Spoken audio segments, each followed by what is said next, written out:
Berikut contoh hoax pembuka satu kalimat dalam 3 baris untuk cerita kamu. Aku tidak pernah menyangka adikku akan datang dengan tubuh penuh luka. Dan saat aku memutuskan bertukar tempat dengannya, aku menemukan rahasia gelap yang selama ini tersembunyi di balik senyum suaminya. Sebelum mulai ceritanya, komen dulu kalian dari kota atau negara mana. Aku pengen tahu. Jangan lupa like, subscribe, dan aktifkan lonceng, supaya channel ini makin berkembang. Pintu rumahku diketuk pelan, nyaris ragu. Aku sedang melipat cucian ketika suara itu datang lagi. 2 ketukan singkat, lalu jeda. Aku mengenali ritmenya sebelum pikiranku sempat bekerja.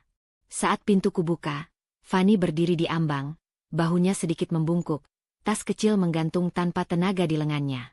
Masuk, kataku cepat. Suaraku terdengar lebih tegas daripada yang kurencanakan. Ia melangkah masuk, menunduk, melepas sandal tanpa suara. Rambutnya yang biasanya rapi tampak kusut. Aku menutup pintu dan menguncinya. Gerakanku refleks. Baru ketika kami berhadapan di ruang tamu, jarak 1 lengan di antara kami, aku melihatnya. Lebih tepatnya, aku tidak bisa tidak melihatnya. Ada warna keunguan di bawah lengan bajunya. Sebuah bayangan gelap yang tidak seharusnya ada. Kamu, kenapa? Tanyaku, berusaha menahan nada. Fanny menarik lengannya, refleks menutupinya. Nggak apa-apa, katanya cepat, terlalu cepat. Ia menatap lantai, seolah ada jawaban tertulis di sana yang bisa menyelamatkannya. Aku menelan ludah. Fanny. Ia mengangkat wajahnya. Senyumnya muncul, tipis, kaku, seperti ditempelkan di wajah yang bukan miliknya. Aku cuma kecapean. Aku tidak menanggapi. Aku mengambil segelas air, menaruhnya di meja. Duduk. Ia menurut, duduk di ujung sofa. Tangannya gemetar saat meraih gelas. Airnya beriak kecil. Tangannya yang lain menarik lengan baju lebih panjang, menutupi sesuatu yang ingin kusebut tapi tak berani. Kapan kamu sampai? Tanyaku, memilih pertanyaan aman. Baru. Jawabnya. Tadi. Kata-katanya pendek, berhenti sebelum sempat bernapas. Aku duduk di depannya, lutut kami sejajar. Aku ingin meraih tangannya, tapi menahan diri. Ada jarak yang tidak kasat mata di antara kami, jarak yang baru. Kamu kelihatan kurus, kataku. Ia mengangkat bahu. Mungkin. Aku memandang wajahnya, mata yang dulu selalu cerah kini seperti tertutup kabut. Ada lingkaran gelap di bawahnya. Saat ia menggeser rambut dari dahinya, kilatan lain muncul di dekat pergelangan tangannya. Lebih kecil, tapi jelas. Aku menarik napas panjang. Boleh aku lihat? Tanyaku, suara rendah. Fanny menggeleng.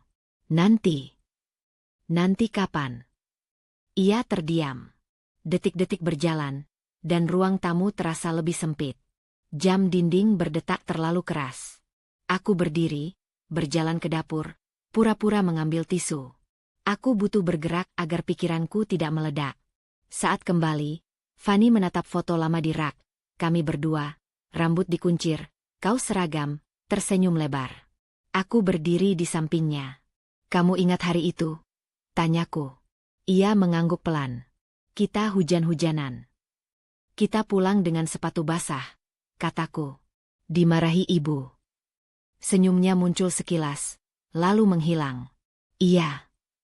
Aku meletakkan tisu di mejanya. Kalau jatuh, biasanya kamu cerita. Kalau terbentur, kamu marah-marah. Ini bukan kamu. Ia meneguk airnya sampai habis, meletakkan gelas dengan bunyi kecil. Aku baik-baik saja. Kamu di sini tanpa kabar, kataku. Kamu datang dengan luka yang kamu sembunyikan. Dan kamu bilang baik-baik saja. Ia menatapku, mata berkaca. Aku cuma mau istirahat. Aku mengangguk, mengalah untuk sementara. Kamar tamu siap. Ia berdiri, lalu berhenti. Vina. Iya. Jangan tanya dulu.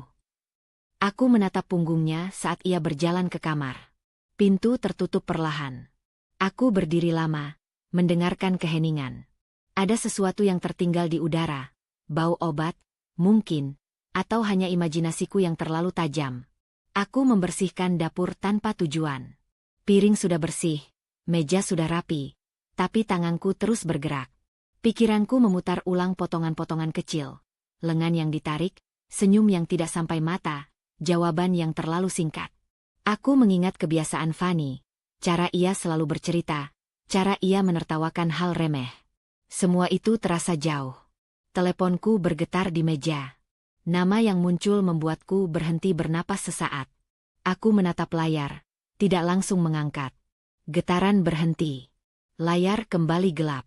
Aku meletakkan ponsel terbalik, seolah itu bisa menutup kemungkinan. Beberapa menit kemudian, pintu kamar terbuka sedikit. Fanny berdiri di sana, memeluk bantal. Aku lapar, katanya lirih. Aku buatkan, jawabku cepat. Kami makan dengan tenang, terlalu tenang. Aku memperhatikan caranya memotong makanan. Pelan, hati-hati, seperti takut membuat suara. Ketika sendoknya terjatuh, ia tersentak. Napasnya tercekat sesaat sebelum ia tersenyum lagi. Maaf, katanya. Tidak apa-apa, kataku. Aku mengambil sendok cadangan. Jari kami hampir bersentuhan. Ia menarik tangannya. Aku ingin bertanya 1000 hal. Aku ingin menuntut jawaban. Tapi aku juga melihat ketakutan kecil di geraknya. Dan itu membuatku menahan diri. Setelah makan, ia kembali ke kamar. Aku membereskan meja, lalu berdiri di lorong, menatap pintu tertutup itu. Aku tidak tahu apa yang sebenarnya terjadi. Aku hanya tahu ada sesuatu yang salah. Dan perasaan itu, tajam, dingin, tidak mau pergi.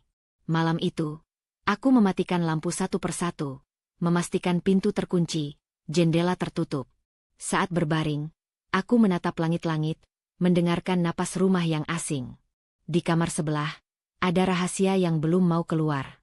Dan di dadaku, kegelisahan itu menetap, menunggu waktu untuk disebut dengan nama yang tepat.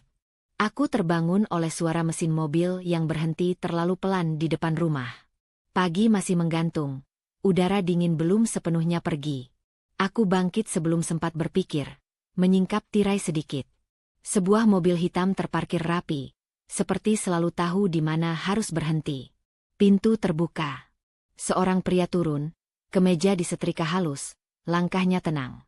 Fanny muncul di ambang kamarnya. Dia datang, katanya lirih. Kamu nggak harus.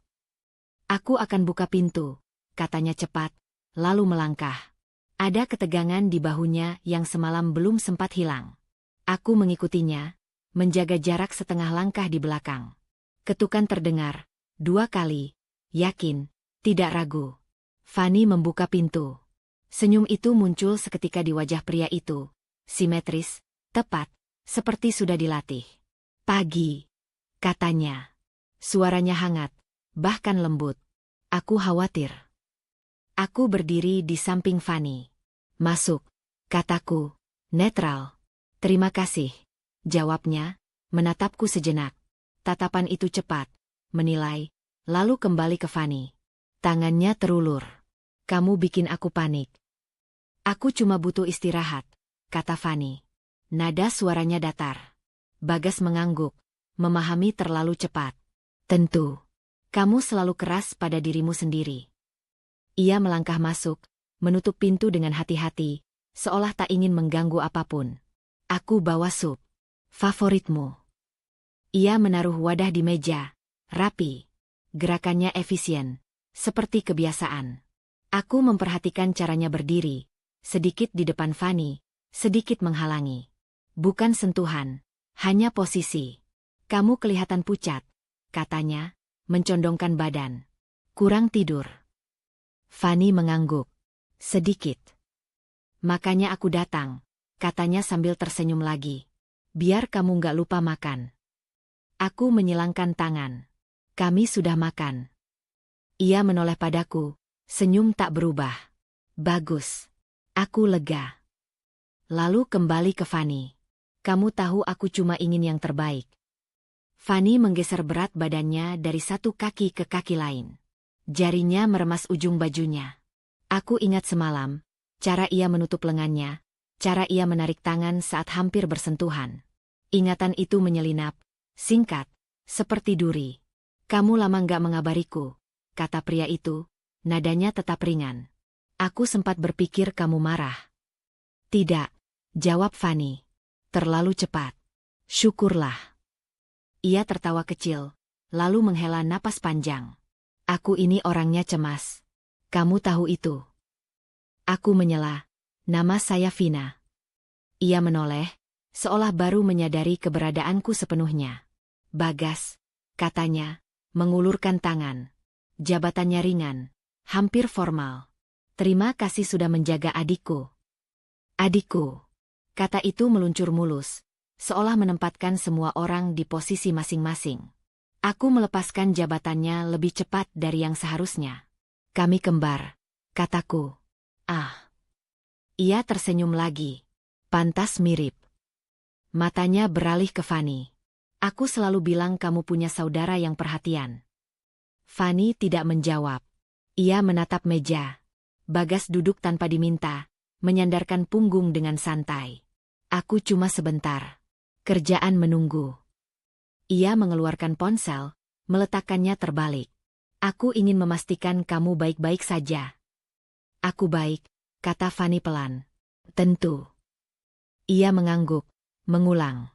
Baik. Kata itu diucapkan seperti penutup, bukan pertanyaan. Aku mengamati wajahnya saat ia menatap Fanny. Senyum di bibir, mata yang tidak sepenuhnya ikut tersenyum. Ada jeda kecil setiap kali Fanny berbicara, seolah ia menimbang sesuatu sebelum mengangguk. Kamu jatuh, ya? Tanyanya ringan. Fanny menegang. Iya. Di tangga. Ia tersenyum, seolah sudah tahu jawabannya. Di kamar mandi, jawab Fanny, mengubahnya. Ah. Bagas mengangguk pelan, tidak membetulkan, tidak memperdebatkan. Kamu memang ceroboh kalau capek. Aku melihat Fanny mengangguk, refleks. Gerakan kecil, hampir tak terlihat. Seperti kebiasaan lama. Vina, kata Bagas, menoleh padaku lagi. Aku harap kamu nggak khawatir berlebihan. Fanny kadang suka memendam hal kecil. Aku menahan diri. Saya hanya melihatnya. Tentu. Senyumnya tetap. Itu wajar. Ia berdiri, merapikan kemejanya. Aku harus pergi. Nanti aku jemput. Fanny mengangkat kepala. Aku. Besok, katanya cepat, masih lembut. Kita bicarakan besok. Ia mendekat, berhenti sejengkal dari Fanny. Tidak ada sentuhan. Hanya jarak yang terlalu dekat. Istirahatlah. Fanny mengangguk lagi. Bagas menoleh padaku terakhir kali. Terima kasih, katanya. Keluarga itu penting. Pintu tertutup. Suara mobil menjauh, meninggalkan keheningan yang berat. Fanny berdiri diam, napasnya dangkal. Kamu nggak harus ikut, kataku pelan. Ia menggeleng. Aku takut kalau aku bilang tidak. Aku tidak bertanya apa maksudnya. Aku sudah melihat cukup banyak untuk tahu bahwa ketakutan itu tidak lahir hari ini. Aku memandang meja, wadah sup yang rapi, ponsel yang tadi diletakkan terbalik kini tidak ada. Segalanya tertinggal seperti seharusnya, kecuali perasaan di ruangan itu. Aku menatap Fanny. Bahunya masih tegang, matanya menghindar. Senyum yang tadi menguasai ruangan kini pergi, meninggalkan bekas dingin. Ada terlalu banyak yang tidak selaras. Kata-kata yang menenangkan dengan jarak yang menekan, perhatian yang terasa seperti pengawasan. Aku tidak punya kesimpulan. Tapi kecurigaanku, yang semalam hanya berupa bayangan, kini memiliki garis tepi yang lebih tajam. Hujan turun tipis sejak sore, meninggalkan jejak air di jendela seperti garis-garis yang tak selesai. Aku mematikan kompor setelah merebus air, lalu menuangkannya ke 2 cangkir. Teh hangat biasanya membantu Fanny bernapas lebih pelan. Biasanya. Ia duduk di lantai kamar tamu, bersandar pada ranjang, lutut ditarik ke dada. Rambutnya basah, handuk melingkar di bahu.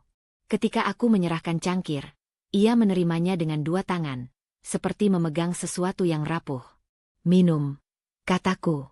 Ia mengangguk dan menyesap sedikit. Uap naik, lalu menghilang. Aku duduk di kursi, tidak terlalu dekat. Aku belajar hari ini bahwa jarak bisa berarti aman. Kami diam cukup lama. Hanya suara hujan dan jam dinding yang berdetak. Aku memikirkan pagi tadi, cara senyum itu menempel rapi, cara kata-kata terdengar menenangkan tapi membuat ruangan menyempit. Aku mengusir ingatan itu, kembali ke wajah di depanku. Fanny, kataku pelan. Aku nggak akan memaksa. Ia menatap cangkirnya. Aku tahu.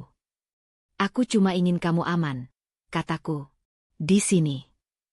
Ia menarik napas. Lama. Aman itu, relatif. Aku menahan diri untuk tidak menyela. Ia jarang memilih kata dengan hati-hati seperti ini. Kamu ingat waktu kita kecil? Lanjutnya, kalau satu dari kita jatuh, yang lain langsung berdiri di depan? Bukan karena paling berani. Karena tahu persis rasanya. Aku mengangguk. Ingatan itu datang tanpa diundang. Lutut berdarah, dua tangan yang sama-sama gemetar. Ada hal-hal, katanya, berhenti. Yang kalau diceritakan, rasanya seperti membuka pintu yang susah ditutup lagi. Kalau kamu tidak siap, kataku. Aku tidak bilang aku tidak siap, katanya cepat. Lalu lebih pelan, aku bilang aku takut. Aku memindahkan kursi sedikit lebih dekat. Takut apa? Ia mengangkat bahu. Kalau aku bilang, aku harus mengakui semuanya. Kalau aku mengakui, berarti aku mengubah banyak hal. Kamu tidak sendirian, kataku. Kata itu keluar begitu saja, tapi aku menahannya agar tidak terdengar seperti janji kosong. Ia tersenyum kecil. Kamu selalu begitu. Aku menunggu. Hujan semakin rapat. Ada aturan, katanya akhirnya. Tidak tertulis. Tentang jam, tentang cara bicara, tentang apa yang boleh dan tidak. Ia mengusap bibirnya dengan ibu jari. Kalau aku melanggar, suasana berubah. Berubah bagaimana? Ia menggeleng. Aku tidak mau masuk ke detail. Aku menghormatinya. Baik. Dia bisa sangat perhatian, katanya cepat, seolah takut aku salah paham. Dan orang-orang melihat itu. Mereka melihat yang rapi. Aku mengingat meja pagi tadi, sup favorit, ponsel terbalik. Rapi. Ulangku. Fanny mengangguk. Rapi. Kami diam lagi. Aku merasakan dorongan kuat untuk menyusun rencana, untuk melakukan sesuatu yang konkret. Dorongan itu membuatku gelisah. Aku punya ide, kataku, lalu menahan napas. Dan ini mungkin terdengar tidak normal. Ia menoleh, matanya sedikit membesar. Apa? Kita bertukar tempat. Kata-kata itu jatuh di antara kami. Berat. Hujan terdengar lebih jelas. Bertukar. Ia tertawa pendek, tidak yakin. Maksudmu? Maksudku, kamu tinggal di sini, kataku, perlahan, memilih tiap kata. Aku yang pulang ke sana. Ia menaruh cangkirnya di lantai. Tidak. Dengar dulu, kataku cepat. Aku tidak bilang ini mudah. Aku bilang ini memberi kita waktu. Waktu untuk apa? Suaranya naik sedikit. Untuk bernapas, kataku. Untuk melihat dari dekat tanpa kamu harus berada di tengahnya. Ia berdiri, mondar-mandir satu langkah. Itu gila. Mungkin, kataku jujur. Tapi kita kembar. Orang tidak akan curiga. Justru itu, katanya. Kalau ketahuan. Risikonya besar, kataku, memotong, mengangguk. Aku tahu. Ia berhenti di depanku. Kamu tidak tahu rasanya hidup dengan aturan-aturan itu. Kamu benar, kataku. Aku tidak tahu. Itulah masalahnya. Ia menutup wajahnya dengan kedua tangan. Napasnya terputus-putus. Aku tidak menyentuhnya. Aku menunggu sampai ia menurunkan tangan. Aku takut, katanya, suara pecah. Takut kalau kamu masuk ke sana dan aku tidak bisa menarikmu keluar. Aku merasakan sesuatu menekan di dada. Aku juga takut, kataku. Takut kalau kamu kembali sebelum siap. Ia menatapku lama. Ada perhitungan di matanya, seperti sedang menimbang beban di dua tangan. Bagaimana kalau aku berubah pikiran? Tanyanya. Kita hentikan, kataku. Tidak ada paksaan. Bagaimana kalau dia curiga?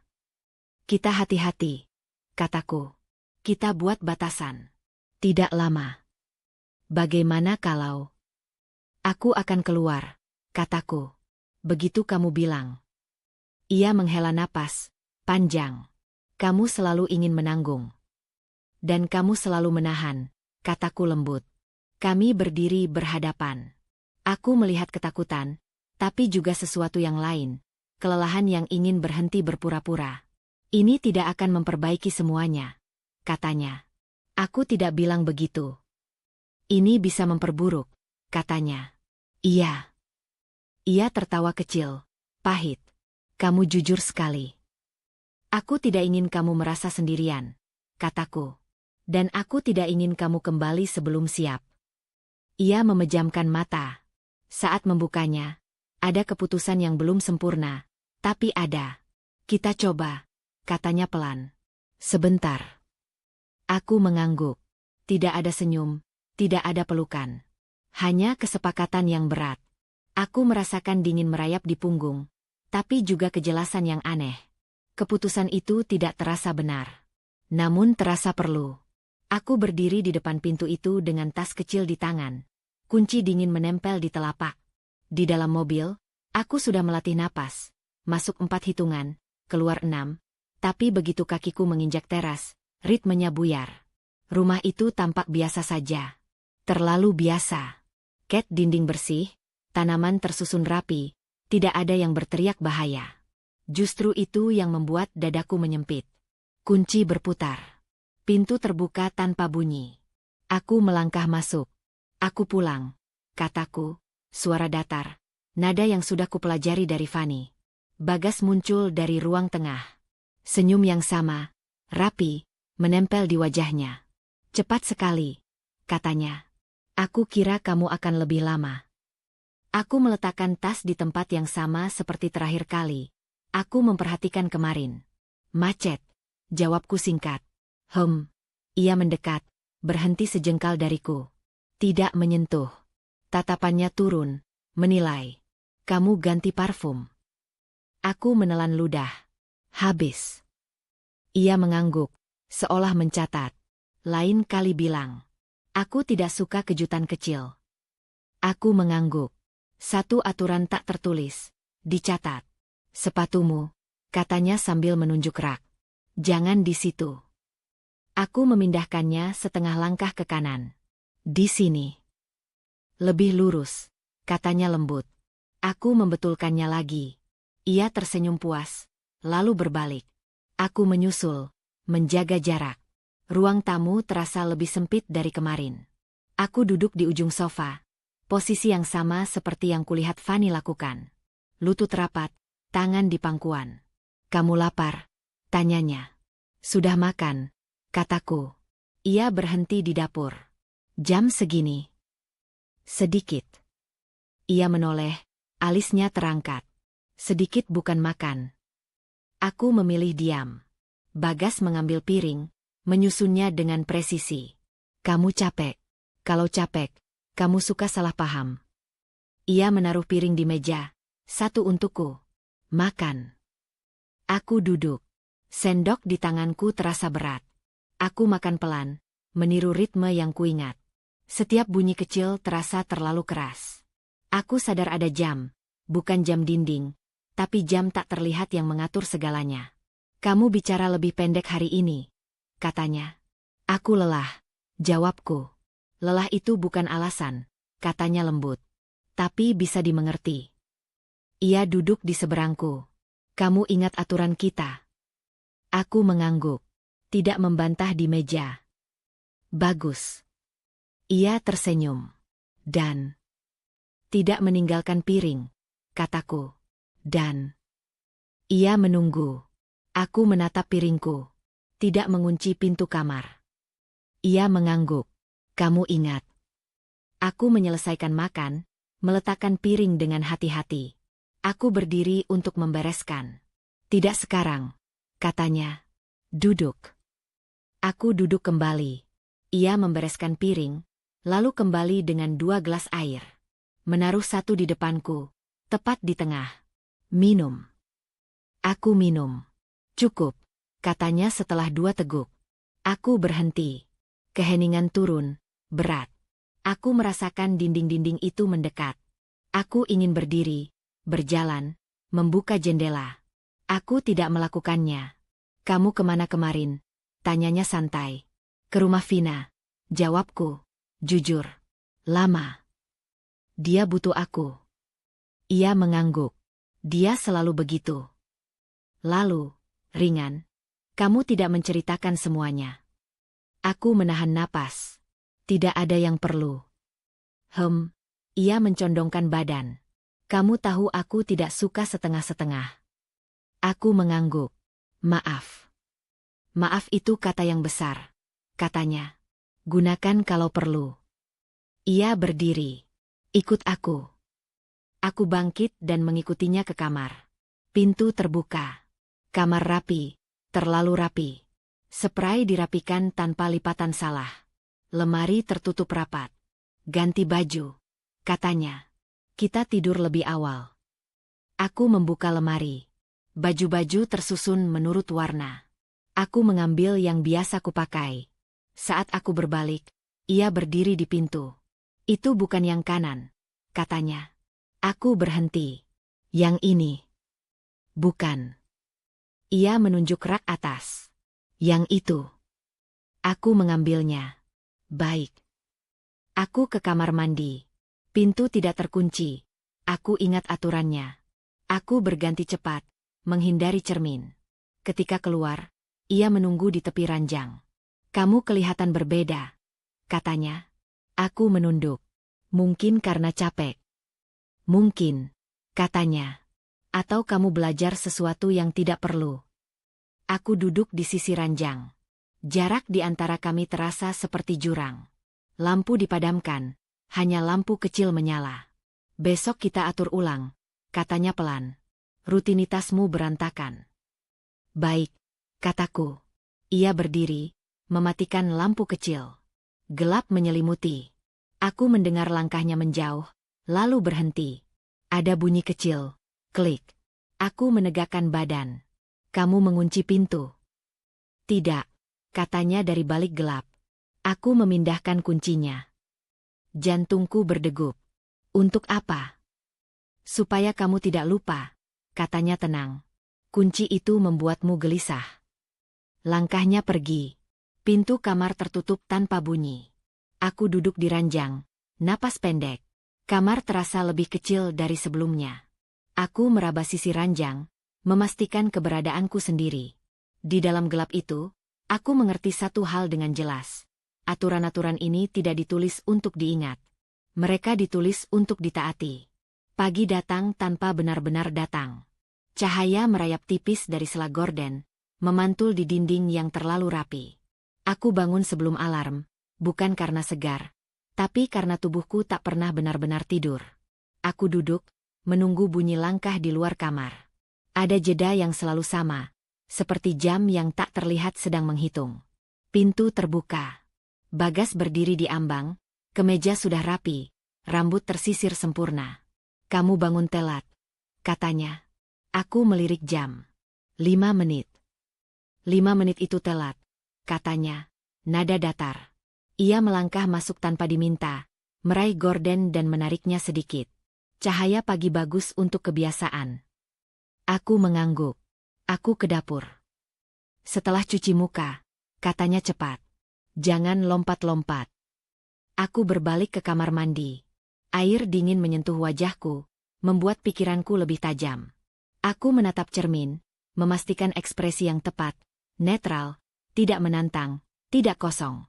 Saat kembali ke dapur, meja sudah tertata. Piring, sendok, cangkir, semuanya berada pada jarak yang tepat. Kopi, katanya. Bukan teh. Kemarin aku minum. Kopi, ulangnya, lebih pelan. Aku menuang kopi. Tangan kananku sedikit gemetar.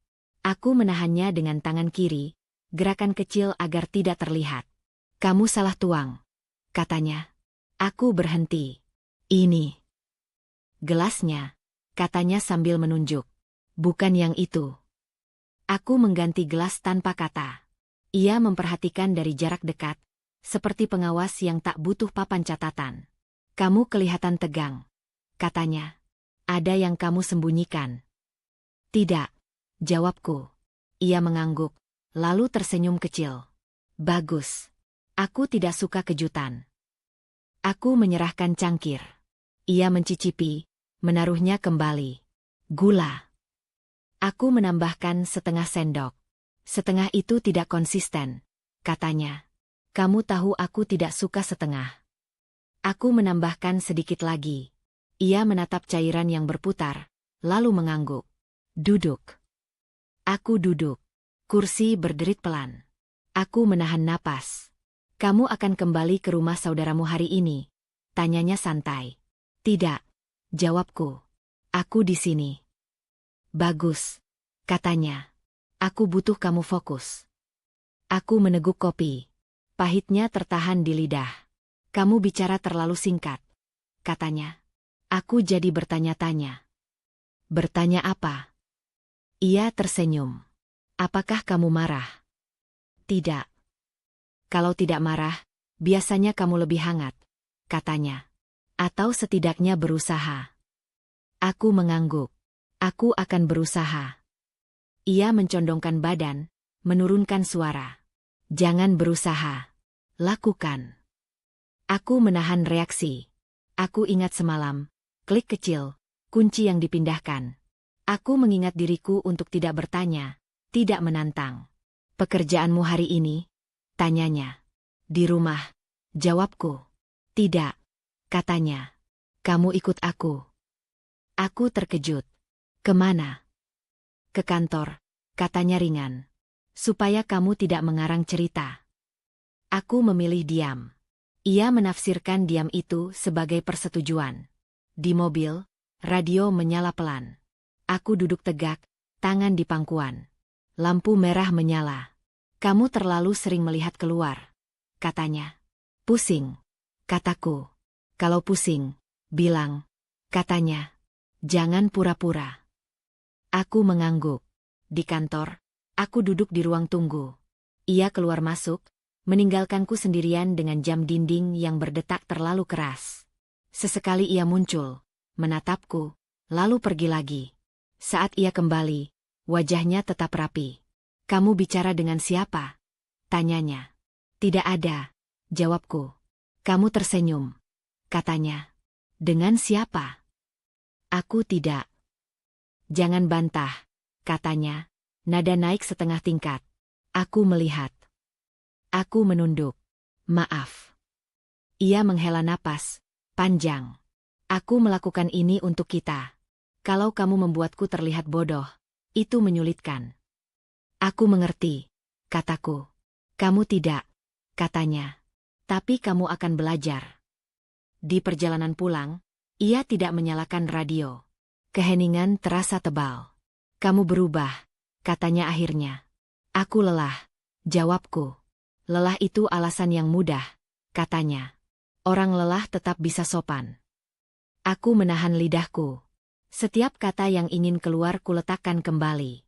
Di rumah, ia menaruh tasnya, lalu berhenti di tengah ruang tamu. Aku ingin kamu ingat sesuatu. Aku menatapnya. Aku bisa sangat baik, katanya lembut. Dan aku bisa sangat tidak menyenangkan. Pilihan itu biasanya ditentukan oleh hal-hal kecil. Aku mengangguk. Hal kecil seperti nada suara. Katanya. Kamu tadi salah. Aku merasakan dingin di punggungku. Aku akan lebih hati-hati. Ia tersenyum. Puas. Itu yang ingin kudengar. Malam turun. Aku berdiri di kamar, menata pakaian sesuai warna. Tanganku bergerak otomatis. Aku memikirkan Fanny, caranya menunduk, caranya mengangguk terlalu cepat. Aku memikirkan diriku yang kini melakukan hal yang sama, hanya dalam hitungan jam. Saat lampu dipadamkan, ia berkata pelan, besok kita perbaiki. Aku berbaring, menatap gelap. Tidak ada teriakan. Tidak ada benturan. Hanya kata-kata yang disusun rapi, seperti pagar yang semakin tinggi. Di keheningan itu, aku menyadari sesuatu yang membuat perutku mengeras. Ini bukan tentang hari yang buruk atau salah paham kecil. Ini adalah sistem. Dan sistem ini jauh lebih buruk dari yang kuduga. Aku menunggu sampai rumah itu benar-benar sunyi. Jam di dinding menunjukkan lewat tengah hari, waktu yang biasanya aman. Bagas selalu pergi dengan jadwal yang bisa ditebak, rapi seperti hal-hal lain yang ia tuntut. Aku berdiri di tengah kamar, mendengarkan bunyi rumah yang bernafas pelan. Dengung kulkas, detik jam, suara kendaraan jauh di luar. Tidak ada langkah. Tidak ada pintu. Aku mulai dari hal kecil. Lemari pakaian. Baju-baju tersusun berdasarkan warna dan jenis. Tidak ada yang keluar dari garis. Aku menggeser satu persatu dengan hati-hati, memperhatikan sela-sela rak, saku, lipatan. Di balik tumpukan kaos lengan panjang, ada kantong kain kecil. Aku membukanya. Bukan barang berharga. Bukan surat cinta. Hanya beberapa lembar kertas terlipat rapi. Catatan belanja. Tanggal-tanggal yang ditulis dengan pulpen berbeda. Beberapa dicoret. Di salah satu sudut, ada catatan kecil. Ingat jam 7. Tulisan itu mirip tulisan Fanny. Aku tahu lekukannya. Aku menahan napas. Ini bukan bukti apa-apa. Ini kebiasaan. Tapi kebiasaan juga bisa berbicara. Aku memindahkan tumpukan baju lebih dalam. Di dasar lemari, aku menemukan kotak plastik transparan. Tidak terkunci. Di dalamnya ada obat pereda nyeri, salep, perban kecil. Beberapa sudah kosong. Aku menghitung tanggal kadaluarsa, mencocokkan jumlahnya. Terlalu sering dibeli untuk sesuatu yang sepele. Aku tidak menyentuh apapun selain menutup kembali kotak itu dengan posisi semula. Aku beralih ke kamar mandi. Rak di atas wastafel bersih, botol-botol berjajar. Aku menggeser cermin kecil yang bisa dibuka. Di belakangnya ada kantong tipis berisi kwitansi apotek. Tanggal-tanggalnya tidak berurutan, tapi jaraknya dekat. Aku memotret dengan ponsel, tanpa flash, lalu mengembalikan semuanya persis seperti semula. Kamar tidur terasa paling berat. Aku duduk di tepi ranjang sejenak, menenangkan napas. Aku tidak ingin menemukan apapun di sini. Tapi keinginan tidak mengubah kenyataan. Aku membuka laci nakas. Buku catatan kecil tergeletak di bawah tumpukan kertas. Sampulnya polos. Aku membuka halaman pertama. Tidak ada curahan hati. Tidak ada pengakuan. Hanya jadwal, jam bangun, jam makan, jam tidur. Di beberapa halaman, ada tanda kecil di pinggir, seperti penanda. Aku membalik halaman-halaman itu. Di bagian belakang, satu halaman terlipat. Kalau lupa, diam. Kalimatnya pendek. Tanganku mengencang. Aku menutup buku itu perlahan, meletakkannya kembali. Aku memotret halaman yang terlipat, memastikan sudutnya kembali sama. Aku tidak berhenti di situ. Aku bergerak ke ruang tamu. Rak dokumen berada di sudut, map-map berlabel rapi. Aku membuka satu persatu. Tagihan, polis, dokumen kendaraan. Di sela map biru, ada amplop tanpa label. Di dalamnya, hasil pemeriksaan kesehatan, bukan yang besar, bukan yang dramatis. Hanya catatan kunjungan berulang. Dokter yang sama. Aku mencatat nama dan tanggalnya di ponsel, lalu menutup amplop itu. Aku berdiri, menatap ruangan. Tidak ada kekacauan.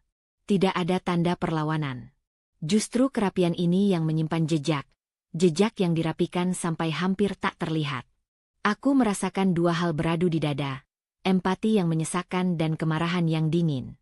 Aku membayangkan Fanny menyusun jadwalnya, menempelkan catatan kecil, menyiapkan obat-obatan tanpa bertanya. Aku membayangkan bagaimana ia belajar diam, bukan karena ingin, tapi karena perlu. Aku menelan ludah. Aku ingin marah, ingin merusak kerapian ini, ingin mengacak-acak semuanya agar rumah ini berteriak. Aku tidak melakukannya. Aku membuka ponsel dan membuat folder baru. Aku beri nama yang netral. Aku menyimpan foto-foto, catatan tanggal, nama dokter, jumlah obat. Aku menuliskan kronologi sederhana, tanpa asumsi, tanpa emosi. Fakta saja. Aku tahu nilai dari keteraturan.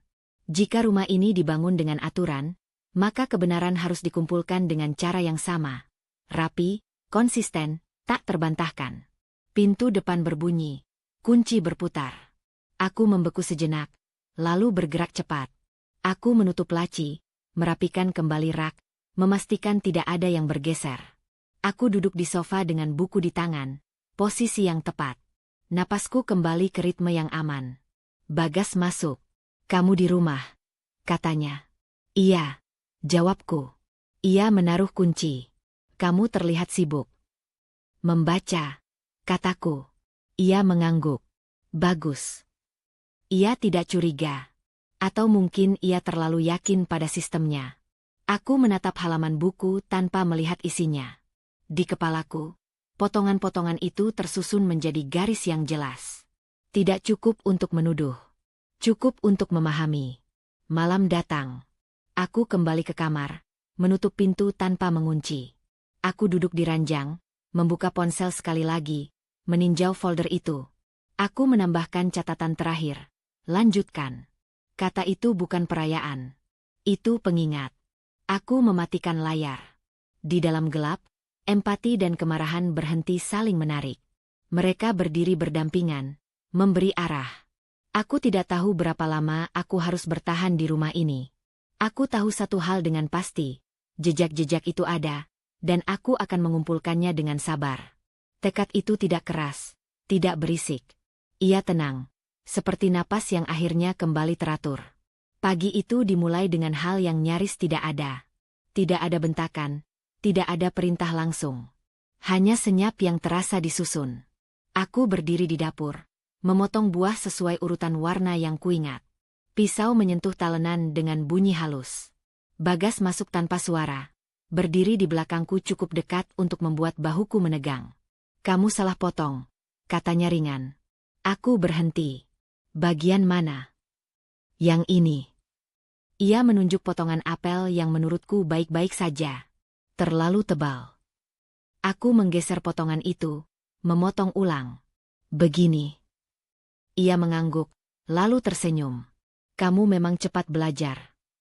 Kalimat itu terdengar seperti pujian. Tapi ada nada lain yang tertinggal, tipis. Aku menaruh buah di mangkuk, menatanya rapi. "Kamu kelihatan lebih tenang hari ini," katanya sambil duduk. "Kemarin kamu terlalu sensitif." "Aku tidak merasa begitu," jawabku. Ia menoleh, alisnya terangkat. "Masa? Kamu ingat kamu mendesah waktu aku bicara?" Aku mengingat kembali. Aku mengingat diriku menelan napas, bukan mendesah. "Mungkin kamu salah dengar." Ia tersenyum kecil. "Atau kamu lupa?" Kata itu jatuh pelan, tapi tepat. Aku memilih diam. "Kopi?" tanyaku. "Teh," katanya. "Kamu selalu lupa." Aku berhenti sejenak. "Kamu bilang kopi kemarin." Ia menatapku lama, lalu tertawa pendek. "Tidak. Aku selalu minum teh pagi." Aku merasakan lantai seperti bergeser setengah inci. Aku mengangguk, menuang teh. Air mendidih mengeluarkan uap, mengaburkan pandanganku sejenak. "Kamu terlalu banyak berpikir," katanya. "Itu tidak baik." Aku meletakkan cangkir di depannya. "Aku hanya mencoba tepat." "Justru itu," katanya. "Kalau kamu rileks, kamu tidak akan salah ingat." Ia menyesap teh. Manisnya pas. Aku menahan napas yang baru kusadari kutahan. Kami duduk berhadapan. Jam dinding berdetak. Ia menatap ponselnya, lalu menghela napas. "Aku dapat pesan dari ibumu." Aku mengangkat kepala. "Ibu?" "Iya." Ia mengangguk. "Dia bilang kamu sering khawatir berlebihan sejak kecil." Aku menatapnya. "Kamu bicara dengan ibuku?" "Beberapa kali," katanya santai. "Aku ingin mengerti kamu." Ada sesuatu yang dingin menyusup. Dia tidak bilang itu. Ia mengangkat bahu. "Mungkin kamu tidak ingat." Aku ingin mengatakan banyak hal. Aku memilih satu. "Kapan kamu bicara dengannya?" "Lama," katanya. "Sebelum kamu datang ke sini." Aku mengangguk pelan. Di dalam kepala, aku menandai kata lama sebagai kabur. "Kamu sering membuat hal kecil jadi besar," lanjutnya. "Itu melelahkan." Aku tidak. Ia mengangkat tangan, menghentikan. "Ini bukan tuduhan. Ini pengamatan." Aku menunduk, memandangi tanganku. Aku ingat folder di ponselku, catatan yang rapi. Aku memegang fakta itu seperti jangkar. Kemarin, katanya, kamu bilang pintu kamar tidak boleh dikunci. Tapi kamu menutupnya terlalu rapat. Aku hanya. Ini contohnya, katanya. Kamu selalu punya alasan. Aku menelan ludah. Aku berusaha mengikuti. Usaha itu terlihat, katanya. Tapi niatmu sering tidak sejalan dengan tindakan. Ia berdiri, berjalan ke ruang tamu. Aku mengikutinya dengan mata. Kamu tahu, katanya sambil merapikan bantal, kalau kamu jujur pada dirimu sendiri, semuanya akan lebih mudah. Apa maksudmu? Tanyaku. Ia menoleh. Bahwa kamu sedang marah. Aku menggeleng. Tidak. Kamu marah karena kamu tidak memegang kendali, katanya lembut. Itu manusiawi. Aku merasakan denyut di pelipis. Aku tidak mencari kendali. Semua orang mencarinya, katanya. Kamu hanya tidak mengaku. Aku duduk. Aku hanya ingin tenang.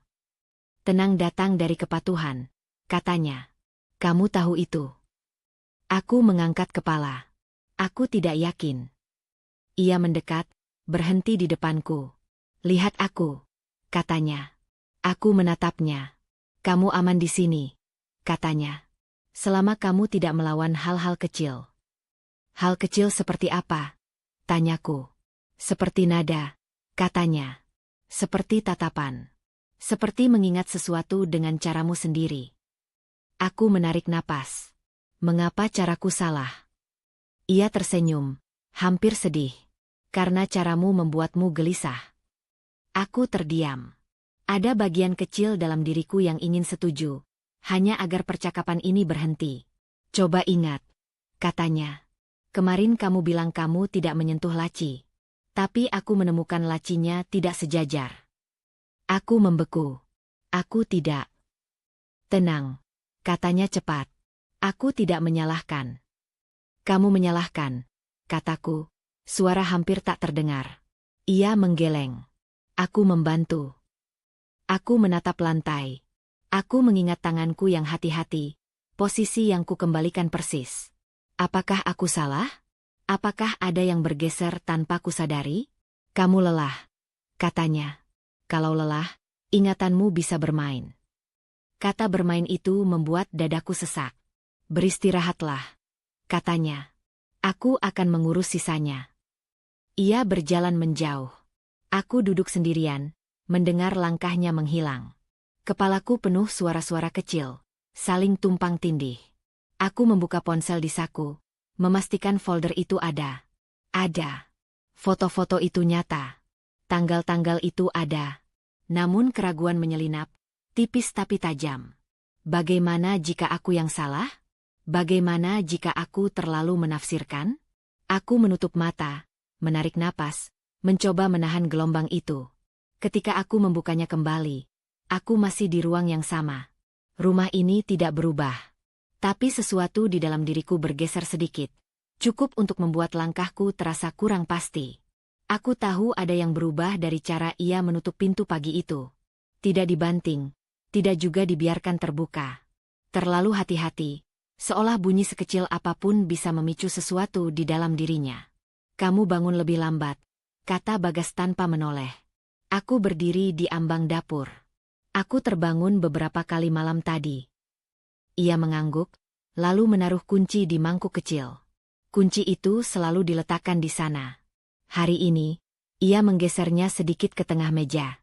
Gerakan kecil, tapi sengaja. Karena mimpi, lanjutku, memilih aman. Mimpi tentang apa? Tanyanya cepat. Tidak jelas. Aku membuka kulkas. Potongan buah masih ada. Kamu lupa menutup rapat, katanya. Aku berhenti. Aku yakin. Yakinmu sering keliru, potongnya. Nadanya lebih keras dari biasanya, lalu kembali halus. Bukan salahmu. Aku menutup kulkas pelan. Aku akan lebih hati-hati. Ia menatapku. Lama. Itu yang selalu kamu katakan. Aku menyiapkan sarapan tanpa bertanya. Ia memperhatikan, berdiri terlalu dekat. Ketika aku menggeser piring, tanganku menyentuh lengannya. Ia menarik tangan secepat kilat. "Jangan," katanya tajam. Aku mundur setengah langkah. "Maaf." Ia mengusap wajah, menarik napas. "Kamu tidak peka hari ini." Aku menelan kata-kata yang ingin keluar. Aku tahu pola itu. Dorong, tarik, buat aku meminta maaf, lalu katakan aku diselamatkan. "Kita perlu bicara," katanya akhirnya. "Sekarang?" tanyaku. "Kalau tidak sekarang, kamu akan lupa," katanya. "Duduk." Aku duduk di kursi yang sama. Ia berdiri, menyilangkan tangan. "Kamu menulis lagi," katanya. Jantungku jatuh. "Menulis apa?" "Catatan," katanya. "Di ponsel." Aku menatap meja. Aku hanya mencatat belanja. Ia tertawa singkat. "Lucu." "Apa maksudmu?" tanyaku. "Kamu menulis jam," katanya. "Kamu menulis tanggal. Kamu menulis hal-hal kecil seolah itu bukti." Aku mengangkat kepala. "Aku tidak." "Jangan," katanya, lebih keras. "Aku tahu." "Bagaimana?" Pertanyaan itu keluar sebelum sempat kutahan. Ia tersenyum, lalu berhenti. Senyum itu retak di sudut bibirnya. "Aku peduli." Itu bukan jawaban. Ia mendekat. "Kamu selalu butuh jawaban. Karena kamu menuduh." "Menuduh apa?" katanya. Aku hanya mengamati. Aku berdiri. "Aku berhak mencatat." "Berhak." Ia tertawa lagi, kali ini tanpa humor. "Kata itu tidak cocok denganmu." Aku merasakan lantai mengeras di telapak kaki. "Kenapa tidak cocok?" "Karena kamu sering salah paham," katanya. "Dan catatanmu membuatmu semakin salah." Aku menghela napas. Aku ingin merasa aman. "Kamu aman," katanya cepat. "Selama kamu tidak membuat cerita sendiri." Aku tidak membuat cerita. "Lalu apa ini?" Ia mengeluarkan ponsel dari sakunya. "Ponselku." Aku terpaku. "Itu milikku." "Kamu meninggalkannya di meja," katanya. "Terbuka." "Terbuka bukan berarti boleh dibaca." Ia mencondongkan badan. "Kalau tidak ada yang disembunyikan, kenapa takut?" Aku ingin meraih ponsel itu, tapi tanganku tetap di sisi tubuh. "Kembalikan." Ia menahan ponsel lebih tinggi. "Kamu mencatat aku mengubah posisi kunci." Aku menahan wajahku agar tetap datar. "Itu hal kecil. Bagi orang yang waras, iya," katanya. "Bagi kamu, itu obsesi." Aku merasakan panas naik ke pipi. "Kamu yang memindahkannya." "Dan," katanya, "itu rumahku. Kita tinggal bersama," kataku. "Karena aku mengizinkan," katanya. Nada itu kasar, tak lagi dibungkus. Aku terdiam. "Kamu juga menulis tentang suara langkah," lanjutnya. "Tentang jam pulang." Aku menatapnya. "Kamu membaca semuanya." Ia tersenyum, tapi mata itu tidak ikut tersenyum. "Aku perlu tahu apa yang kamu pikirkan." "Itu pelanggaran," kataku. "Pelanggaran terjadi ketika ada niat jahat," katanya. "Aku melindungimu." "Dari apa?" tanyaku. "Dari dirimu sendiri," katanya tanpa ragu. Aku menarik napas panjang. "Kembalikan ponselku." Ia menatap layar. "Menarik," katanya. "Kamu menulis bahwa aku bilang teh, bukan kopi." Aku mengangkat kepala. "Karena itu yang kamu katakan." "Tidak," katanya. "Kamu yang mengingatnya salah." "Kamu bilang teh," ulangku. Ia mendekat lagi, suaranya rendah. "Kamu mulai berani." "Aku hanya mengingat," kataku. "Ingatanmu tidak bisa dipercaya," katanya. "Buktinya kamu menulis seolah aku ancaman." Aku menggeleng. "Aku tidak menulis itu." Ia mengetuk layar. Kata, tekanan, ada. Aku terdiam. "Kata itu memang ada. Kamu lihat?" katanya. "Kamu membesar-besarkan." Aku merasakan sesuatu runtuh. Bukan marah, bukan takut, kejelasan yang pahit. Kamu tidak menyangkal membaca. Ia berhenti. Untuk pertama kalinya, ia tidak segera menjawab. Aku bertanya, kataku. Kamu tidak menyangkal. Wajahnya mengeras. Aku berhak tahu. Itu kesalahan, kataku pelan. Ia tersenyum tipis, lalu ponsel itu diletakkan di meja. Layar masih menyala. Kesalahanmu adalah menulis. Aku menatap layar itu. Ada baris yang tidak seharusnya ia tahu. Ada jam yang kusebutkan dengan tepat. Kamu tahu jam itu, kataku. Ia menoleh. Apa? Jam ketika kamu pulang malam, kataku. Kamu tahu karena kamu membacanya. Ia terdiam lagi. Detik berjalan. Topeng itu retak. Jelas sekarang. Aku pulang tepat waktu, katanya akhirnya. Kemarin kamu bilang lembur. Kataku. Kamu yang salah dengar. Katanya cepat. Tidak, kataku. Kamu baru saja membuktikan kamu membaca catatanku. Dan sekarang kamu menyangkalnya. Ia membuka mulut, menutupnya. Wajahnya memerah. Kesalahan itu kecil di mata orang lain. Bagiku, itu fatal. Karena untuk pertama kalinya, kebohongannya berdiri tanpa penyangga, dan aku melihat celah yang nyata. Aku terbangun oleh suara yang tidak ada. Itu yang paling melelahkan. Tubuhku bereaksi lebih dulu sebelum pikiranku sempat mengejar. Jantungku berdebar, telapak tanganku basah, napasku pendek. Butuh beberapa detik untuk mengingat bahwa aku tidak berada di rumah itu. Bahwa pintu di hadapanku tidak akan dibuka tanpa peringatan. Bahwa pagi ini tidak dimulai dengan aturan. Aku duduk, memeluk lutut. Ruangan ini sederhana, terlalu sederhana sampai terasa kosong. Dindingnya pucat, jendela tertutup tirai tipis. Aku memilih tempat ini karena tidak ada apa-apa di dalamnya yang mengingatkanku pada suara langkah tertentu, atau posisi benda yang harus selalu sama. Tempat aman, kata Vina. Aku mengangguk saat itu, tapi kata aman terasa seperti konsep yang belum sepenuhnya kupahami. Aku bangkit, berjalan pelan ke jendela. Cahaya pagi menyusup, tipis. Aku membuka tirai sedikit, cukup untuk melihat langit. Tidak ada yang mengawasi. Tidak ada mata yang menghitung gerakku. Aku menutup tirai kembali. Masih belum siap untuk dunia luar. Aku membuat teh. Tanganku bergetar saat menuang air panas. Tapi aku tidak berhenti. Aku memperhatikan uap yang naik, menunggu tanganku stabil. Di rumah lama, teh selalu menjadi ujian. Terlalu panas, terlalu dingin, terlalu manis. Di sini, tidak ada yang menilai. Aku duduk di lantai, menyandarkan punggung ke dinding, cangkir di antara kedua telapak tangan. Aku mencoba mengingat kapan terakhir kali aku duduk seperti ini tanpa merasa bersalah. Rasa bersalah itu datang tanpa diundang. Ia selalu datang. Tentang Vina. Tentang wajahnya yang berusaha tenang saat aku akhirnya bicara. Setengah-setengah, patah-patah. Aku mengatakan cukup untuk membuatnya khawatir. Tapi tidak cukup untuk menghentikannya.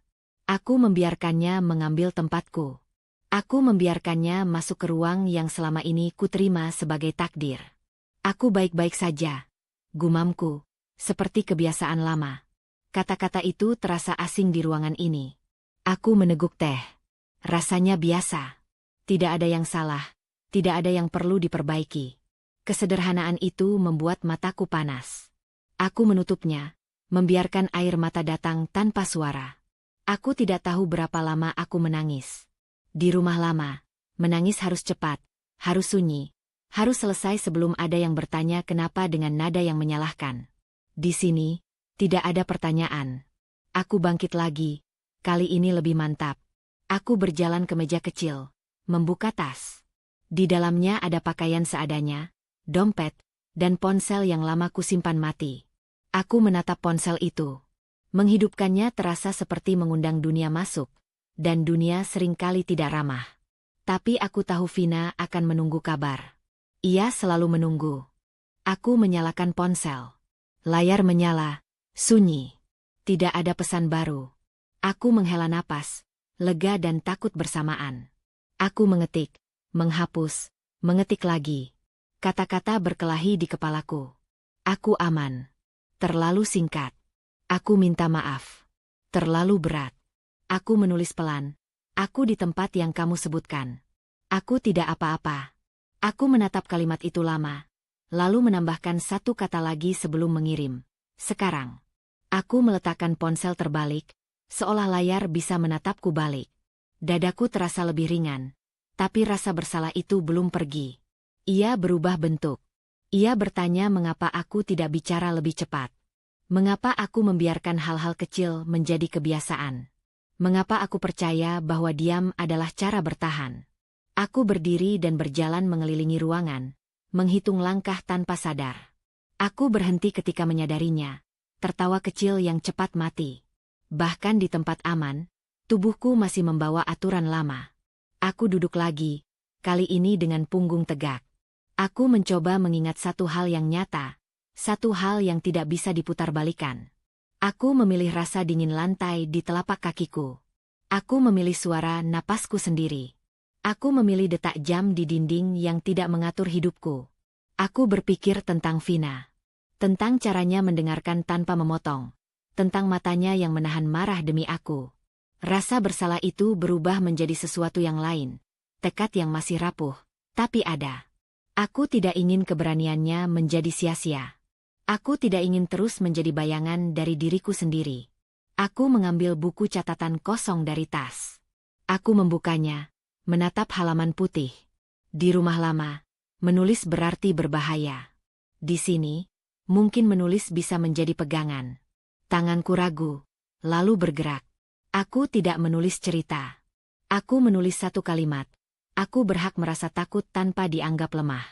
Aku menutup buku itu cepat, seolah takut seseorang membacanya, lalu menyadari tidak ada siapa-siapa. Aku membukanya lagi.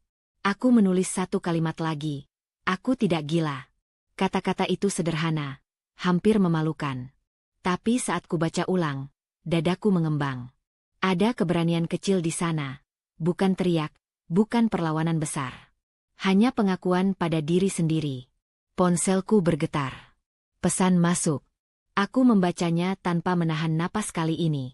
Aku tidak membalas segera. Aku meletakkan ponsel di samping buku catatan, berdampingan. Untuk pertama kalinya setelah lama, aku memilih diam bukan karena takut, tapi karena aku sedang mengumpulkan suaraku sendiri. Ia pulang lebih awal dari biasanya. Aku tahu karena bunyi kunci tidak mengikuti jam yang telah kuingat. Pintu dibuka pelan, ditutup tanpa jeda. Aku berdiri di dapur, piring di tangan, lalu meletakkannya kembali dengan hati-hati. Tidak ada alasan untuk tampak terkejut. Tidak ada alasan untuk tampak menunggu. Kamu tidak menyalakan lampu, katanya dari belakang. Aku cukup dengan cahaya jendela, jawabku. Ia berjalan melewatiku, menyalakan lampu tanpa komentar. Cahaya putih itu menyapu ruangan, membuat bayangan-bayangan kecil menghilang. Aku merasakan sorotnya di punggungku. Kamu memindahkan kursi, katanya. Aku menoleh. Kursi itu memang sedikit bergeser. Aku menyapu. Biasanya kamu tidak begitu, katanya. Aku mengangkat bahu. Aku belajar. Ia berhenti di tengah ruang tamu, menatap sekeliling seperti seseorang yang baru pertama kali masuk ke rumahnya sendiri. Tangannya menyentuh rak, menggeser figura 1 sentimeter ke kanan. Belajar dari siapa? Dari kebiasaan, kataku. Ia tersenyum tipis. Kebiasaanmu sering berubah. Aku mengeringkan tangan dengan lep. Apa ada yang kamu cari? Ia menoleh cepat. Kenapa? Karena kamu berkeliling, kataku. Seperti menghitung. Ia tertawa kecil, tanpa tawa di matanya. Kamu PK hari ini. Aku tidak menjawab. Aku memusatkan perhatian pada napasku. Kita perlu bicara, katanya, lalu duduk. Ia menepuk sofa di sebelahnya, bukan undangan, lebih seperti perintah yang dibungkus sopan. Aku duduk dengan jarak yang ia tentukan dengan pandangannya. Kamu menghubungi kakakmu, katanya. Kalimat itu jatuh tanpa penekanan. Aku menjaga wajahku tetap kosong. Aku tidak. Ia mengangguk pelan. Menarik. Kenapa? Tanyaku. Karena ponselmu mati lebih sering, katanya. Biasanya kamu menyalakannya sebelum tidur. Aku menelan ludah. Aku mencoba tidur lebih cepat. Dan kamu menghapus beberapa riwayat, katanya. Itu kebiasaan baru. Aku membersihkan memori, kataku. Ia menyandarkan punggung, mengamati. Kamu tidak pernah peduli memori. Aku menggeser tangan di pangkuan. Orang berubah. Benar, katanya.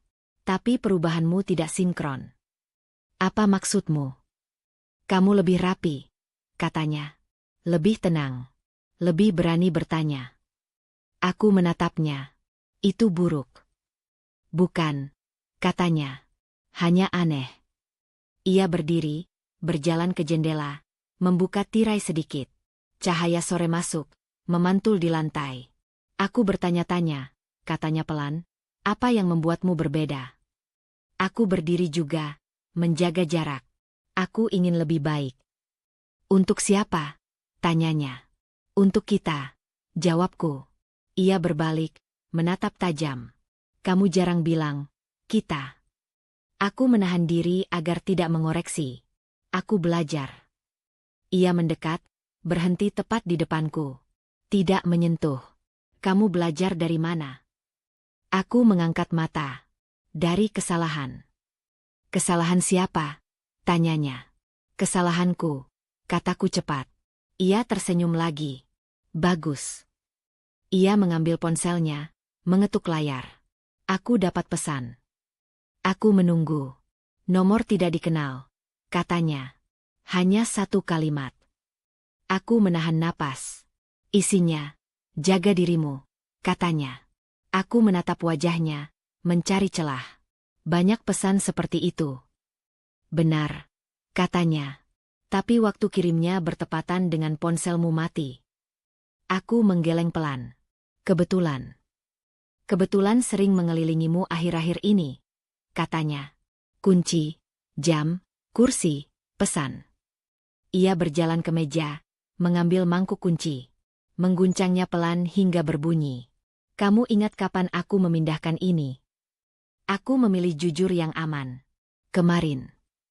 Ia tersenyum. Kamu ingat. Aku memperhatikan, kataku. Kenapa? Tanyanya. Karena kamu menyuruhku, kataku. Ia berhenti. Aku menyuruh. Kamu bilang detail itu penting, kataku. Aku mengikuti. Ia terdiam lebih lama dari biasanya. Lalu, suaranya turun. Aku tidak suka diikuti dengan cara yang salah. Cara yang salah seperti apa? Seperti mengumpulkan, katanya. Seperti mencatat. Aku mengangkat bahu. Aku tidak mencatat.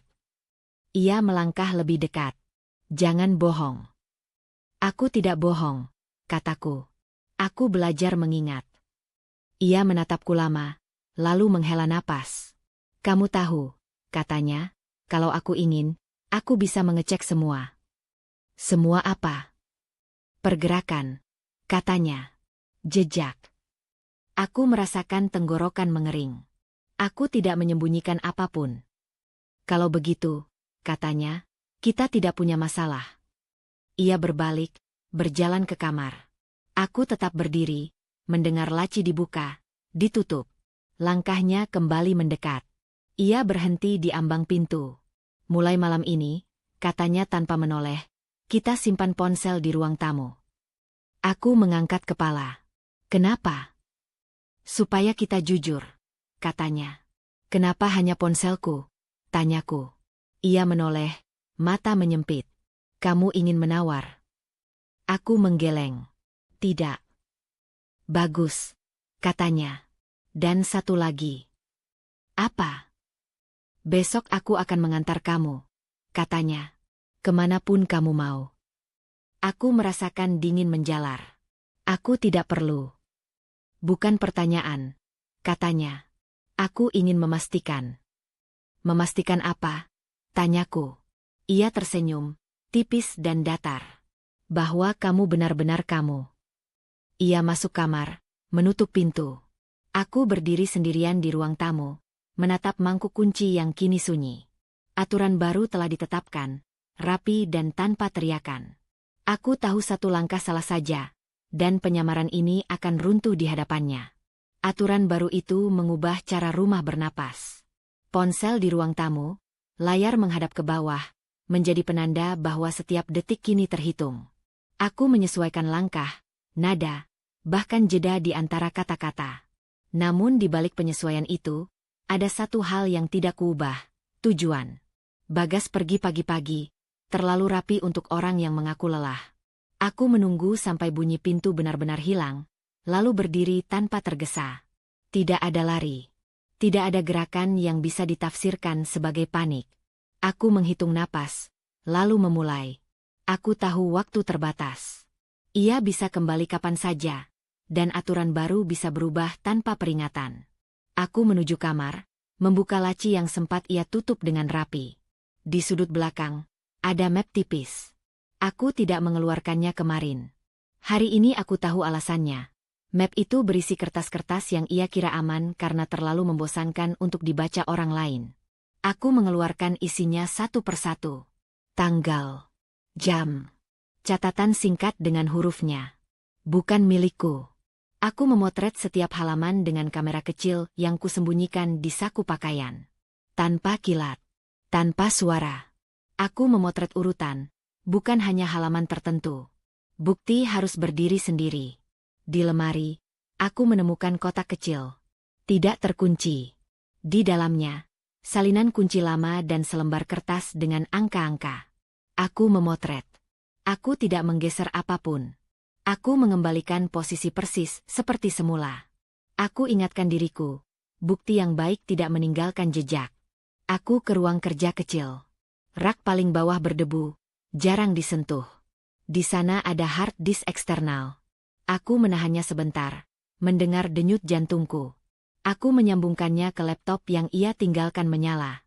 Kata sandi mudah, kebiasaan lama yang ia banggakan sebagai kepercayaan diri. Aku tidak membuka banyak folder.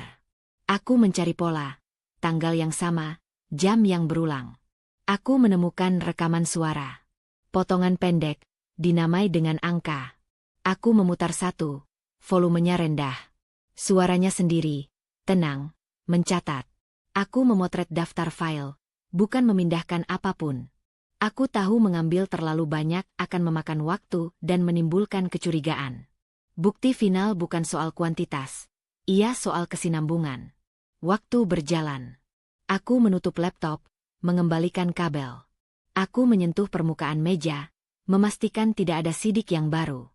Aku keluar dari ruang kerja, berhenti sejenak, mendengar rumah. Sunyi yang rapuh. Aku kembali ke dapur. Di balik panel yang longgar, aku menemukannya karena lantai selalu sedikit berdecit di sana. Aku menemukan buku catatan tipis. Tulisan tangan. Aku membalik halaman dengan hati-hati. Ada daftar, ada evaluasi, ada kalimat yang menilai. Aku memotret halaman demi halaman, memilih yang saling menguatkan. Aku tidak membaca semuanya. Membaca terlalu lama membuatku lupa bernapas. Ponselku bergetar di ruang tamu. Aku membeku. Getaran berhenti. Aku menunggu 10 hitungan, lalu keluar. Layar menyala dengan pesan singkat dari Fanny. Aku tidak membalas. Aku hanya memotret notifikasi itu, waktu, tanggal, lalu meletakkan ponsel kembali seperti semula. Bukti waktu juga penting.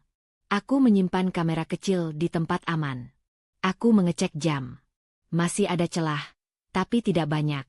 Aku mengembalikan map, kotak, buku catatan ke posisi awal. Aku menyapu pandang, memastikan simetri kembali.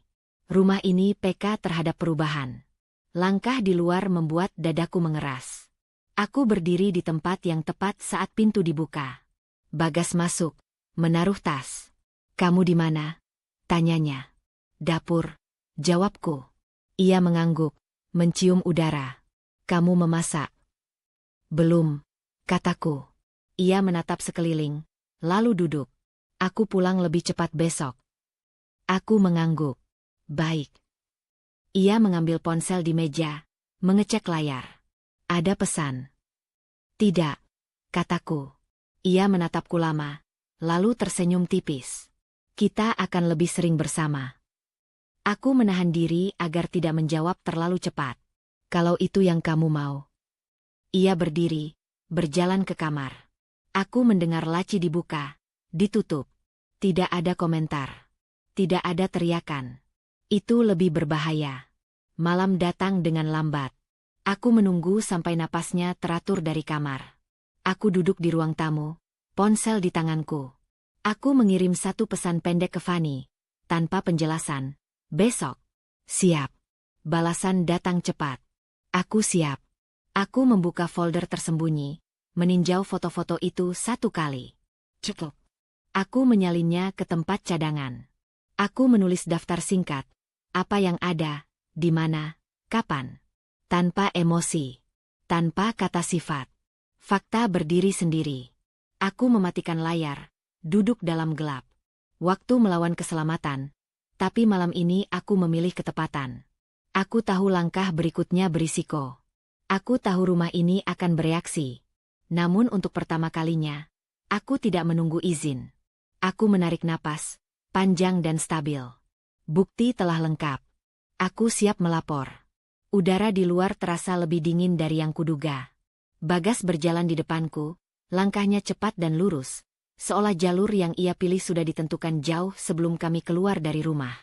Aku mengikutinya setengah langkah di belakang, menjaga jarak yang aman, cukup dekat untuk tidak dicurigai, cukup jauh untuk bernapas. Kita kesini sebentar, katanya tanpa menoleh. Kemana? Tanyaku. Ia berhenti mendadak. Aku hampir menabraknya. Kamu selalu bertanya, katanya pelan. Padahal aku sudah bilang. Kamu belum bilang, jawabku. Ia menoleh. Senyum tipis muncul, tapi tidak sampai ke mata. Kamu lupa. Kami melanjutkan berjalan. Ruang terbuka ini tidak ramai, tapi juga tidak sepi. Bangku-bangku tersusun rapi, lampu berdiri berjajar. Tidak ada dinding untuk menahan suara, tidak ada pintu untuk ditutup. Aku merasakan ketegangan merambat ke bahu. Kamu gugup, katanya. Tidak, kataku. Kamu menelan ludah, katanya. Itu tandanya. Aku tidak menjawab. Aku memusatkan perhatian pada langkahku sendiri. Ia duduk di bangku paling ujung, mengisyaratkan aku untuk duduk di sampingnya. Aku duduk, menjaga jarak sejengkal. Ia menatap lurus ke depan. Aku tidak suka dikhianati, katanya. Aku menoleh. Aku tidak mengkhianati. Kamu menyembunyikan sesuatu, katanya. Itu sama saja. Apa yang kamu kira ku sembunyikan?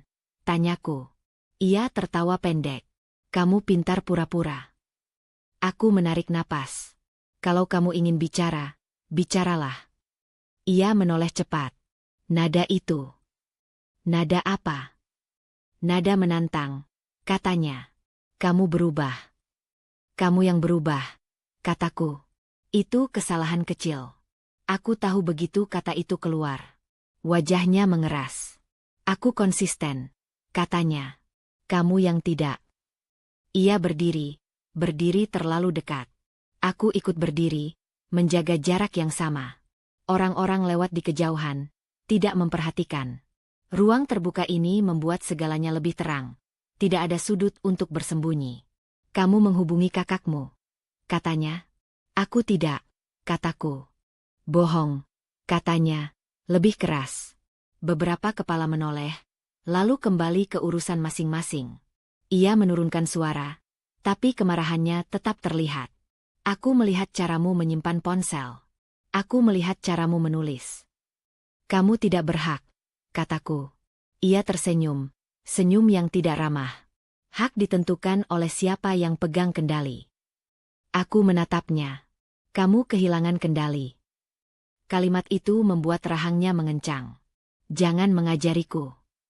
Aku tidak mengajar, kataku. Aku menyebutkan. Ia melangkah lebih dekat. Tangannya terangkat, berhenti di udara. Ia tidak menyentuh, tapi jaraknya cukup untuk membuat dadaku mengeras.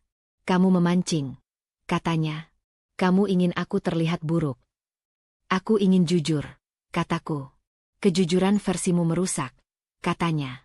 Kamu selalu seperti ini. Tidak, kataku. Aku hanya tidak diam lagi. Itu yang menjatuhkan topengnya. Wajahnya berubah, bukan marah yang disamarkan, tapi marah yang nyata. Suaranya naik, tidak berteriak, tapi cukup keras untuk menembus ruang.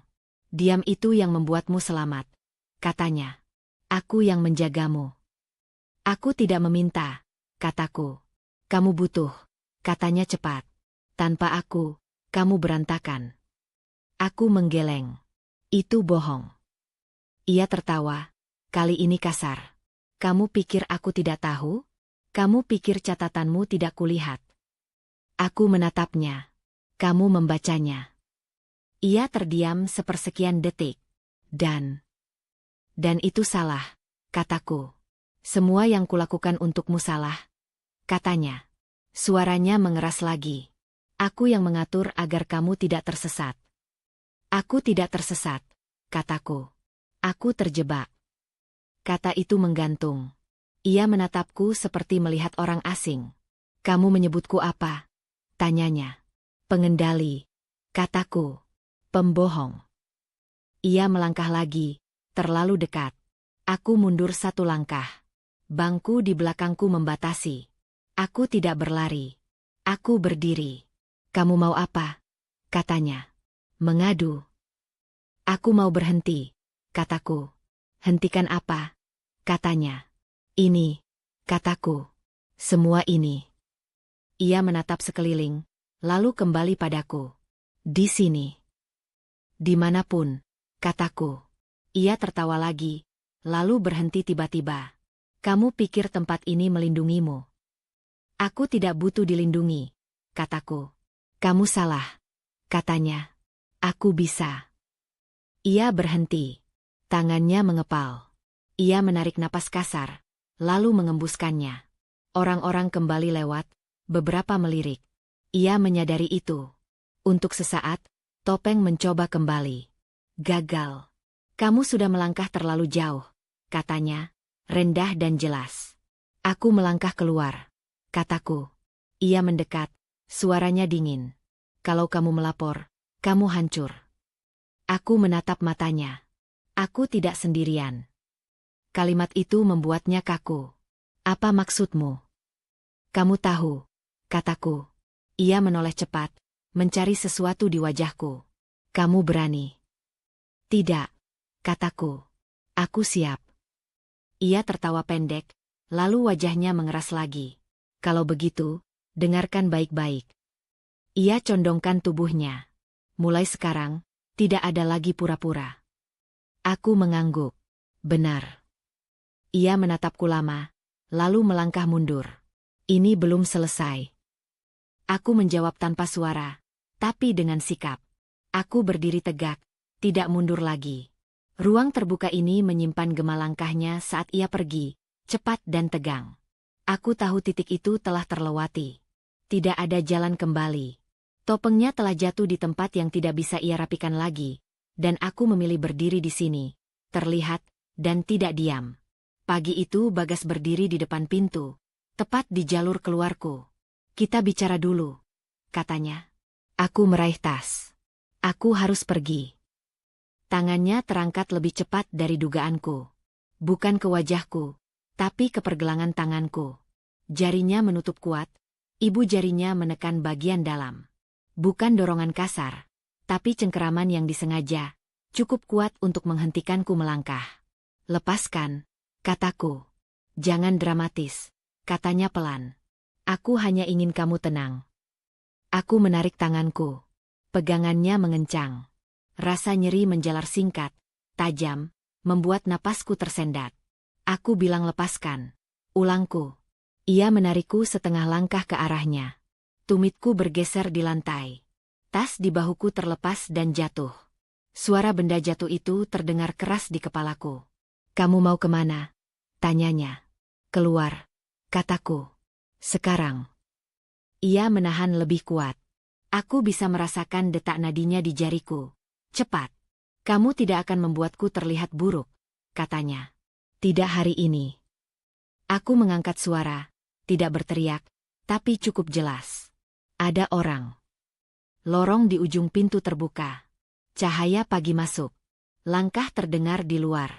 Bagas melirik ke sana, lalu kembali menatapku. Pegangannya masih ada. Lepaskan aku, kataku. Atau aku berteriak. Ia melepaskan seketika, seperti tersentak. Tanganku bebas, pergelangan terasa panas. Aku tidak menunggu. Aku mengambil tas, melangkah keluar. Kamu berlebihan, katanya dari belakang. Aku menyentuhmu sebentar. Aku berhenti, berbalik. Itu menahan. Ia tersenyum tipis. Itu mencegah. Aku melanjutkan langkah.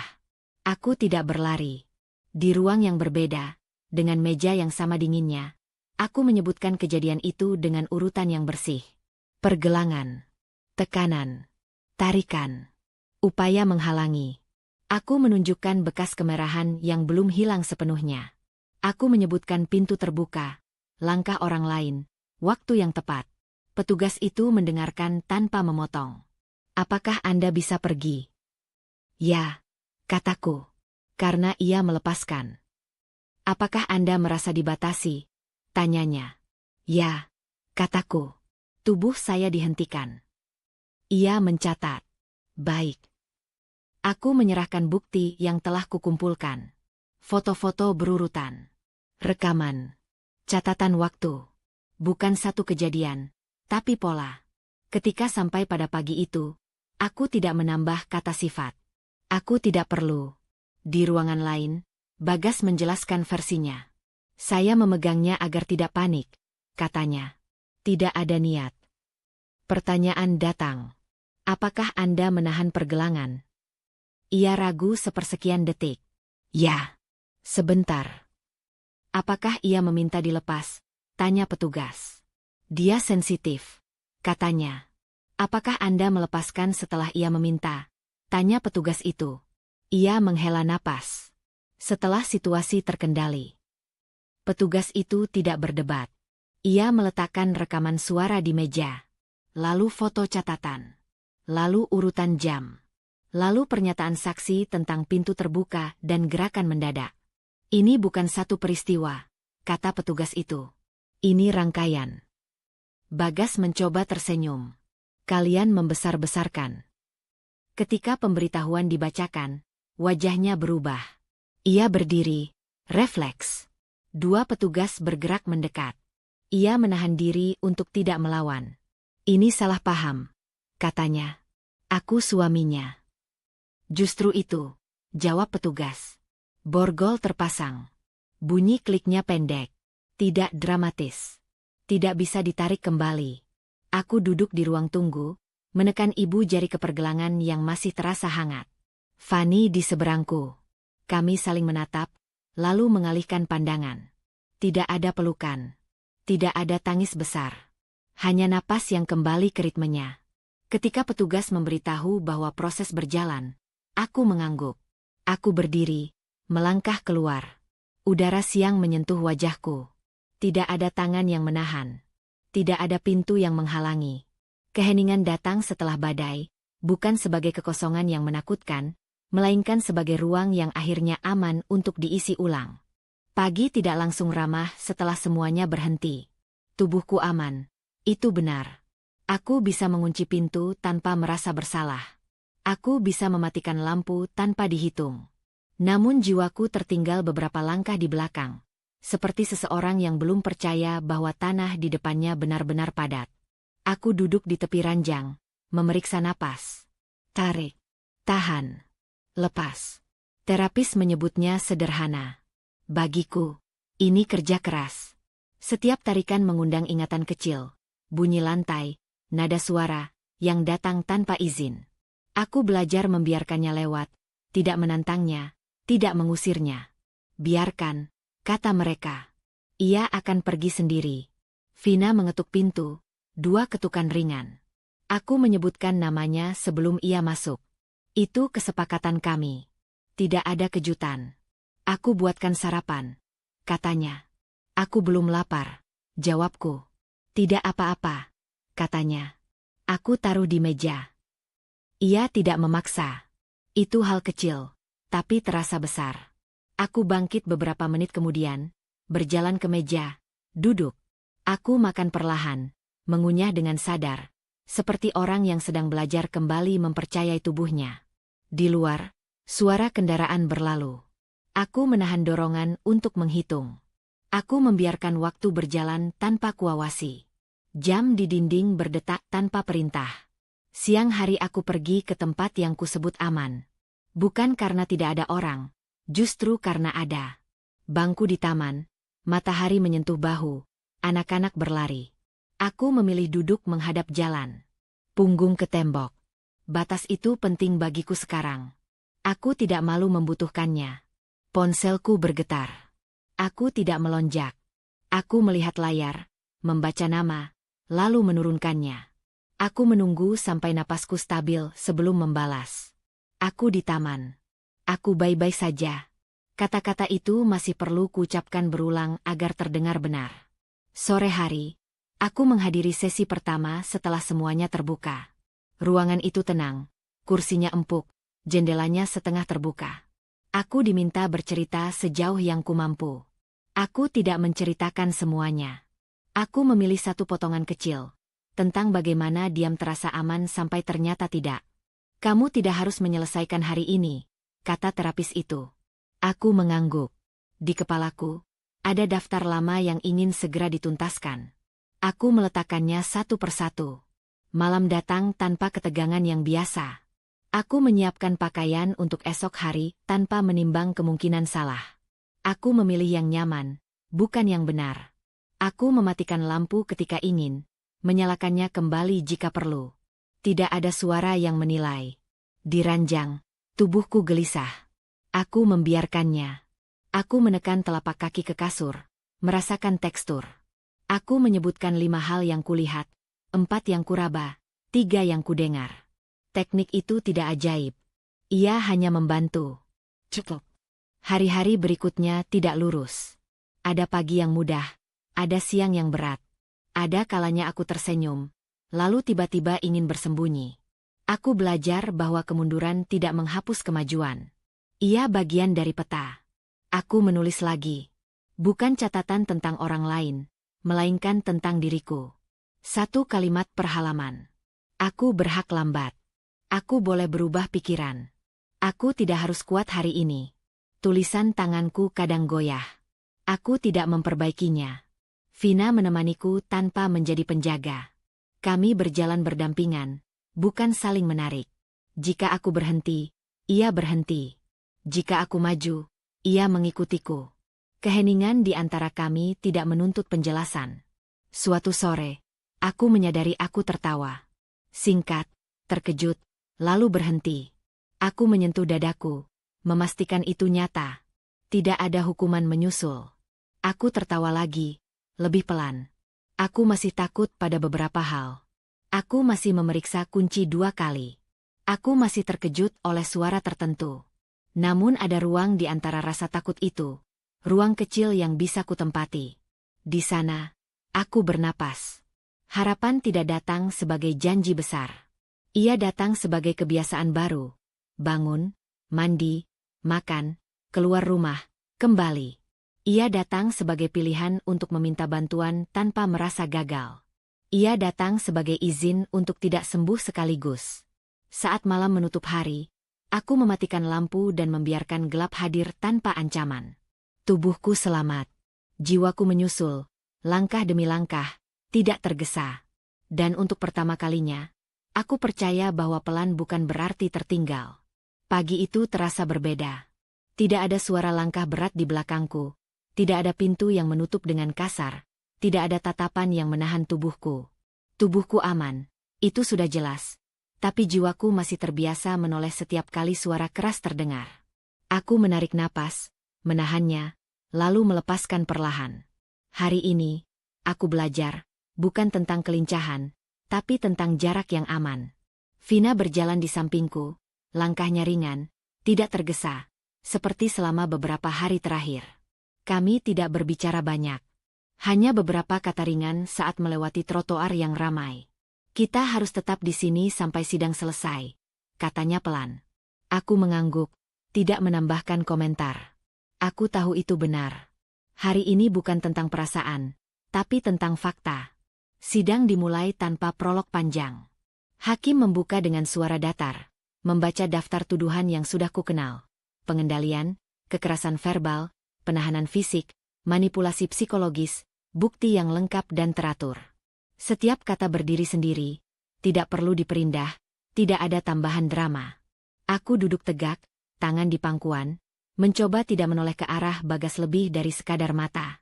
Ia duduk dengan punggung lurus, wajahnya rapi seperti biasa. Senyum yang dulu menawan kini tidak lagi berfungsi. Ada ketegangan halus di garis rahangnya, dan untuk pertama kalinya aku melihat keraguan singkat di matanya. Petugas menayangkan rekaman, satu persatu, secara berurutan. Tekanan fisik yang ia lakukan padaku, detik-detik menahan pergelangan tangan, langkah-langkah yang ia blokir, semua ditampilkan tanpa embel-embel. Aku tidak menutup mata, tidak menoleh. Aku hanya mencatat dalam hati bahwa bukti yang dulu kurasa rapuh kini berbicara lebih keras daripada kata-kata Bagas. Saat ia diminta menjelaskan tindakannya, Bagas berbicara dengan nada yang terkendali. Aku hanya mencoba menenangkan situasi, katanya. Tidak ada niat menyakiti. Ia tersenyum tipis, mencoba memulihkan kendali, tapi setiap kalimatnya digeser oleh fakta yang jelas. Rekaman, foto, kesaksian saksi. Ia berhenti sejenak ketika ditanya perihal pergelangan tanganku.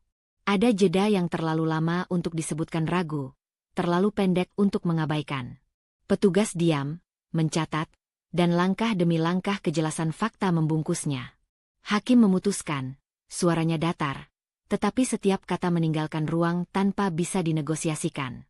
Bagas dinyatakan bersalah atas semua tuduhan.